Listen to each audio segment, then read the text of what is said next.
ये देखिए लोकल गांव के लिए ये यहाँ इस छोर से उस छोर तक जाने के लिए देखिए कैसे एक आदमी रस्सी से खींच रहा है।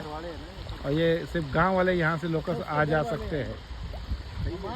अब देखिए आहा, इस नदी से उस पार जाने के लिए आने के लिए देखो ये एक टेम्पररी छोटी सीट वाली ब्रिज भी है। ब्रिज बना गाड़ी आएगी राफ्ट में, इसके ऊपर लेके जाना है। सर वो तो आपको खुद ही जाना, मैं नहीं ले पाऊंगा, मैं उतार सकता हूँ, खुद जाना पड़ेगा। अरे नहीं रे छोड़ना खुद यार। कैसे जाए?